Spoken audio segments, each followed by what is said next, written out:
તો મહત્વના સમાચાર હાલ મળી રહ્યા છે। અલ્પેશ કથિરિયાના જામીન જે રીતે રદ થયા છે અને હાર્દિક પટેલ હાલ પ્રેસ કોન્ફરન્સ કરી રહ્યા છે। એ જામીનમાં ત્યાંની પોલીસે અલગ અલગ વાંધાઓ લઈને જામીન રદ કરવા માટેની અરજી કરી હતી, જેનો આજે ચુકાદો આવ્યો છે। કોર્ટનો જે પણ ચુકાદો છે એને સ્વીકારવો રહ્યો, કેમ કે કોર્ટના આદેશનું પાલન અમે પહેલાં પણ કર્યું છે અને અત્યારે પણ કરીએ છીએ। હાઈકોર્ટની અંદર અલ્પેશને જામીન કાયમી મળી જાય એના માટે સારામાં સારા વકીલ રાખવાનો અમે પ્રયાસ કરીશું અને 15 દિવસનો જે સમય છે 15 દિવસના સમયમાં અલ્પેશને જેલમાં ન જવું પડે અને એની કોઈ પણ નાની મોટી માની લો કે ભૂલ હોય એ ભૂલ ન હોય અને જે કોર્ટનો આદેશ છે એ કોર્ટના આદેશ થકી સારામાં સારા વકીલ રાખીને અલ્પેશને જામીન પ્રક્રિયાની જે પણ કોઈ કાર્યવાહી હશે એ કરવા માટે અમે તૈયાર છીએ। ખૂબ દુઃખ સાથે કહેવું પડે કે પોલીસની ભૂલ, પોલીસની એક્શન અને એક્શનના રિએક્શન રૂપે જે પણ કાંઈ અલ્પેશ તરફથી જવાબો પ્રક્રિયા હતી એ પ્રક્રિયામાં પણ આજે એના જામીન રદ થવા એ ક્યાંક ને ક્યાંક આંદોલનની અંદર ફરીથી એક દુઃખની ઘટના છે। આશા રાખીએ કે જલ્દીમાં જલ્દી એના જામીન થઈ જાય।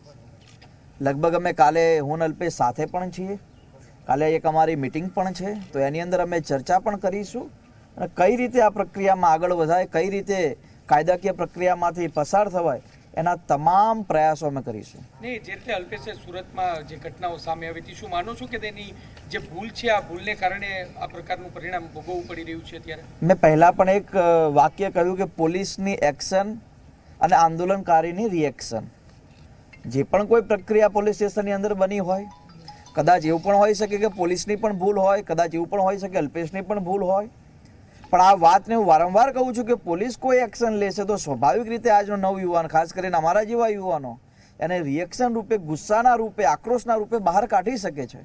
હવે આ તો નવાઈની વાત એ છે કે એ ગાળ બોલ્યો અને કેમેરો હતો, બાકી પોલીસ તો રેગ્યુલર ગાળો બોલતી હોય છે, ખરાબ ગાળો બોલતી હોય છે, દારૂ પીને હુમલાઓ પણ થતા હોય છે, તો પ્રક્રિયા છે। હાર્દિક, જે રીતે આંદોલનનો ચહેરો અલ્પેશ બની રહ્યો હતો, શું માનો છો આ એક જે વિઘ્ન આવ્યું છે તેને કારણે આંદોલનમાં અસર પડશે? શું કઈ રીતે? 3 વર્ષથી આંદોલન ચાલે છે, લોકો આંદોલન ચલાવે છે, લોકો થકી આંદોલન ચાલી રહ્યું છે, અમે લોકો નિમિત્ત બનેલા છીએ। 3 વર્ષના આંદોલનમાં 10% અનામત આપવાની જાહેરાત પણ થઈ, તો કહેવાનો મતલબ આંદોલન સાચું છે, ખોટું છે નહીં। કોઈ જ વ્યક્તિ જેલમાં હોય ન હોય, આંદોલન મજબૂત જ બનતું હોય છે। હું પણ 9 મહિના જેલમાં ગયો છું, 6 મહિના ગુજરાત બહાર ગયો તો મારી ગેરહાજરીમાં આંદોલન બંધ નહોતું। કાલ ઉઠીને માની લો કે હું આંદોલન બંધ કરવાની જાહેરાત કરું અને ન્યાય નહીં મળે તો લોકો આંદોલન ચલાવશે। આ વિચારધારાથી શરૂ થયેલું આંદોલન છે, કોઈના હોવાથી ન હોવાથી આ આંદોલન ક્યારે મંદ પડવાનું નથી, ક્યારે મૃત હાલતમાં રહેવાનું નથી। આંદોલન લોકોના હિત માટે છે। હજુ તો આ પહેલી લડાઈ જીત તરફ અમે જઈ રહ્યા છીએ, 10% અનામત જો લાગુ થઈ જતી હોય તો, અને એ પછી આ ગુજરાતના લોકોને કઈ રીતે પોતાના ન્યાય થકી જીત અપાવી એ જ અમારી પ્રાથમિકતા છે। સ્ટેન્ડ શું રહેશે હવે પાસનું આગળ જે ન્યાયિક પ્રક્રિયામાં કઈ રીતે આગળ વધશે? મેં એ કહ્યું કે જોવાનું છે કે ચુકાદો શું, કોર્ટ તરફથી એની શું સૂચિઓ મૂકવામાં આવી છે, એ સૂચિઓના આધારે બને એટલું જલ્દી, એટલે કે એકાદ દિવસમાં જ કાલ અથવા પરમ દિવસે હાઈકોર્ટની અંદર જામીન જે રદ થયા છે એ જામીન રદ ન થાય અને કાયમી જામીન મળી જાય એના માટેની પ્રક્રિયા કરીશું।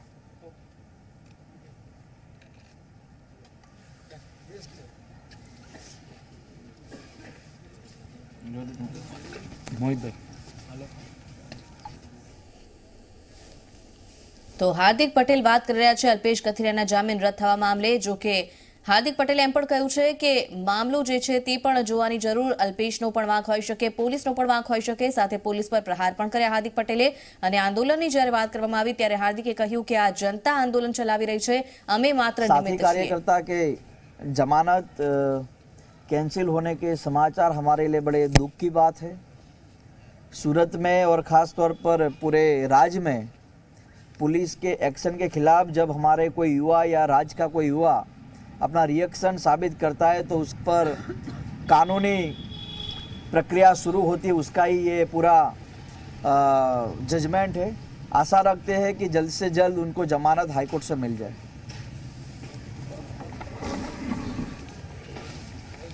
चलो रेडी हो गया डबल।